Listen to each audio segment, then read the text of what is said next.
मेरा नाम राकेश है। वो रविवार का दिन था, शाम के 7 बजे थे और मैं अपने घर पर था। तभी वहाँ रामू आया। रामू मेरा पड़ोसी था। उसे कुछ सामान अपनी बहन के यहाँ पहुँचाना था।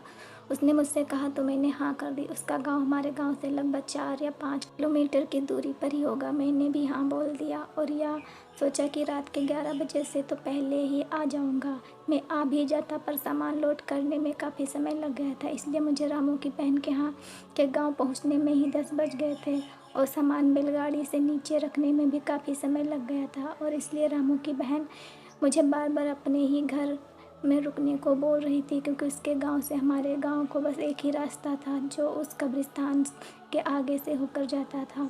एक बार तो मेरा दिल भी बहन की बात मान जाने को कर रहा था, पर मैं घर नहीं गया तो मेरे घर वाले परेशान हो जाते। ना मेरे पास कोई और ना ही मेरे घर वालों के पास। मेरे घर में मेरे 2 छोटे छोटे बच्चे, मेरी बीबी और मेरे माता पिता थे। मुझे उन सब की चिंता ने आने पर मजबूर कर दिया था और मैं अब उस कब्रिस्तान के पास आ गया। मैंने अपनी घड़ी में समय देखा, रात के 11 बज चुके थे। पहले तो मैंने लौट जाने का सोचा, फिर मैंने किसी तरह हिम्मत करी और आगे बढ़ा। मैं अभी कुछ ही आगे गया था, तभी मुझे ऐसा लगा कोई मेरी बैलगाड़ी पर आके बैठ गया हो। मैंने एकदम से पीछे मुड़कर देखा, पर वहाँ कोई नहीं था, पर मुझे अभी भी यह लग रहा था कि कोई मेरे पीछे बैठा हो। फिर जब मैं थोड़ा और आगे बढ़ा तो मेरे बैलगाड़ी में जैसे वज़न बढ़ गया हो। मैं जैसे जैसे आगे बढ़ रहा था, बैलगाड़ी में भी वज़न बढ़ता जा रहा था। अब पीछे इतना वज़न हो गया था कि मेरी बैलगाड़ी आगे से थोड़ा उठने लगी थी और मेरे बैल भी अब लड़खड़ा कर चल रहे थे। मैं अब समझ गया था कि वो इसमें आ गई है और शायद मैं ना बच पाऊँगा। फिर मुझे अपनी माँ की बात याद आई। उन्होंने मुझे बताया था कि यह भूत आत्मा आग से थोड़ा डरते हैं। तभी मैंने अपने जेब में रखी बीड़ी निकाली और बीड़ी पीने लगा।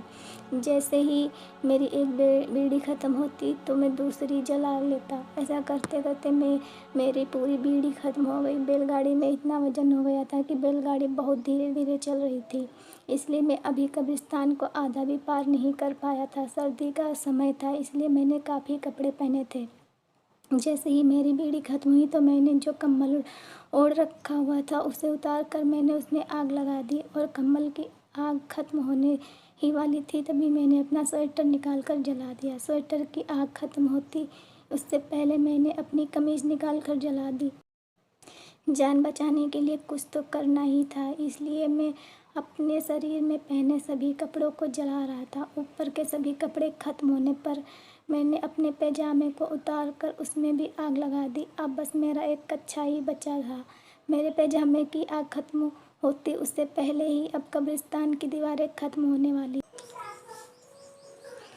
जैसे ही मैंने कब्रिस्तान पार करा तो देखा एक बड़ी ही भयानक सी औरत मेरे बैलगाड़ी से नीचे उतरी और उसने कहा, आज तो तू बच गया, पर अगली बार आया तो नहीं बचेगा। इतना बोलकर वो वहीं खड़ी रही और मैं अपने घर की ओर चला आया। उस दिन से मैं कभी उस रास्ते से रात में नहीं जाता।